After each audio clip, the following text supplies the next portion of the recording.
Tu as des douleurs de coude aussi bien en t'entraînant qu'au repos, alors tu es sur la bonne vidéo parce qu'aujourd'hui, on va parler d'épicondylite et d'épitrocléite pour que tu comprennes tout sur le sujet et surtout que tu puisses t'en sortir rapidement. Avant tout, n'oublie pas de liker cette vidéo, de t'abonner, d'activer la cloche et on est parti. J'ai mal au coude et ça dure, ça passe pas. Ah mince, c'est vrai que les douleurs de coude, ça peut vite arriver en muscu, mais est-ce que tu peux me dire un peu plus précisément sur quel mouvement tu as mal et quel geste te provoque donc la douleur? J'ai mal ici sur l'extérieur du coude. Je sens beaucoup sur les gros mouvements de tirage quand je mets lourd.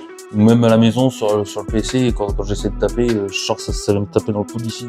Ouais, d'accord, ok. Alors, je vais essayer de bien t'expliquer. En fait, de ce que tu me dis, à mon sens, ce serait une épicondylite, donc épicondylite latérale. Ici, tu as donc ton épicondyle latéral. Ici, tu as l'épicondyle médial, mais c'est encore autre chose. Et en fait, logiquement, tu as donc une inflammation des tendons des muscles épicondyliens.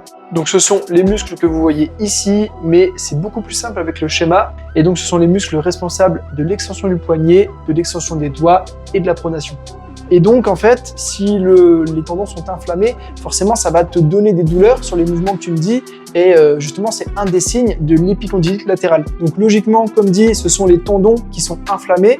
Et après, il se peut aussi qu'il n'y ait pas d'inflammation. C'est comme sur une tendinite. C'est pas forcément dit que les tendons soient inflammés.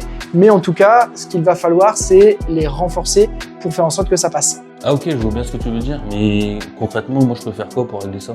Alors du coup, la première base, la première règle, ça va être de mettre de côté les exos qui te font vraiment mal. Donc tu m'as parlé des tirages, des rowing lourds, où justement tu avais vraiment ce ressenti de douleur. Donc là, on met de côté temporairement. Ce que tu peux faire pour continuer bien sûr à t'entraîner, parce que l'erreur c'est d'arrêter complètement, c'est de peut-être changer ta prise, de bosser peut-être en prise neutre, si jamais ça ne te procure pas de douleur. Comme ça, tu peux toujours t'entraîner, toujours progresser, sans aggraver les douleurs sur les mouvements qui font mal. Ça, c'est la première chose. Le principal, c'est que tu ne fasses pas de mouvements qui te fassent vraiment mal durant la phase aiguë de la douleur, puisque là, c'est le pire truc à faire.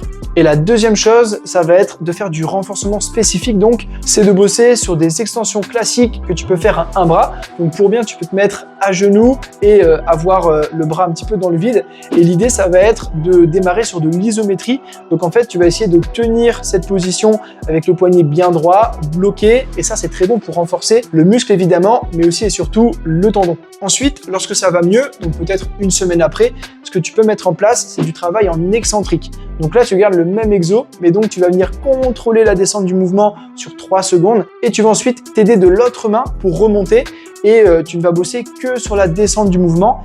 Et ça, pareil, c'est très bien pour augmenter la capacité de tolérance de tes tendons et donc pour soigner cette tendinite. Alors ensuite, lorsque ça va encore mieux, donc peut-être encore une semaine après, ce que je te propose, c'est d'intégrer un petit exercice de rotation.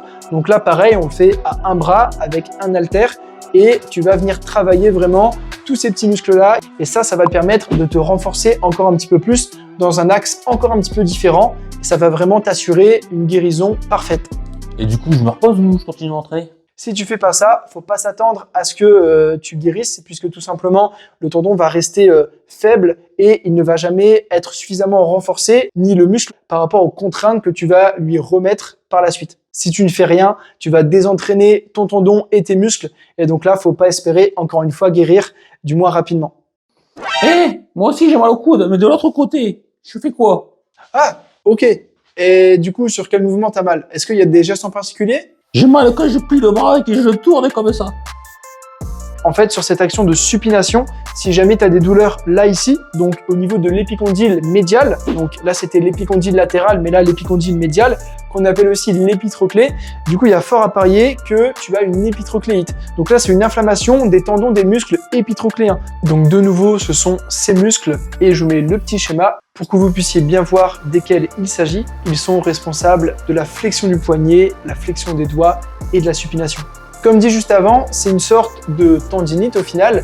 Donc là, l'objectif, ça va être aussi de renforcer ces muscles-là pour faire en sorte qu'ils aient une meilleure capacité à encaisser les contraintes que tu leur imposes à l'entraînement et dans la vie de tous les jours. Et du coup, les conseils, c'est un petit peu les mêmes. C'est-à-dire que ce que je vais te proposer, c'est vraiment de mettre de côté les mouvements qui te font vraiment mal. Donc notamment les mouvements de curl, les mouvements où tu vas être donc en supination, où tu vas aller chercher des rotations pour aller de la pronation vers la supination. Ça, il faut éviter jusqu'à temps que ça aille mieux. Donc à la place, préfère peut-être des curls en prise marteau pour justement continuer à bosser tes biceps sans avoir de douleur. C'est très important. Et du coup, je fais les mêmes exos que lui, là?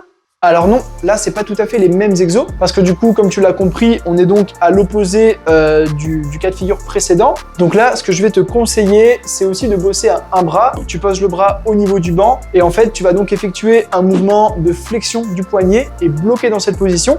Donc on bosse également en isométrie. On met vraiment en place un protocole similaire donc encore une fois à celui juste avant. Puis, une semaine après, si ça va mieux, on commence à intégrer du dynamique. Donc là, on va bosser seulement en excentrique, c'est-à-dire qu'on va venir retenir la descente sur 3 secondes. On va s'aider de l'autre main pour remonter. Donc là, c'est l'étape juste après. Et enfin, ce que je te conseille comme troisième exercice de renforcement spécifique, là, pour aller chercher aussi donc un autre angle, on va partir de la supination jusqu'à la pronation. Et donc là, tu vas renforcer vraiment les muscles à l'intérieur de l'avant-bras, notamment le rond pronateur. Et bien sûr, on y va mollo dans les charges. Mais on peut chercher à augmenter un petit peu soit le nombre de répétitions, soit la charge de l'haltère au fur et à mesure si tout se passe bien. Et ensuite, l'idée, ce sera de tranquillement réintégrer des mouvements en supination, mais lorsque les douleurs seront déjà bien estompées. Oh super, merci beaucoup. Et comment je fais pour te remercier? Alors écoute, c'est avec grand plaisir. Si tu veux me remercier, la meilleure chose à faire, c'est de liker cette vidéo, de t'abonner, d'activer la cloche, de la commenter aussi pour me dire un petit peu ce que tu en as pensé ou pour me poser d'autres questions. J'y répondrai avec plaisir. En attendant, nous, on se dit à très vite à la salle. Bon courage!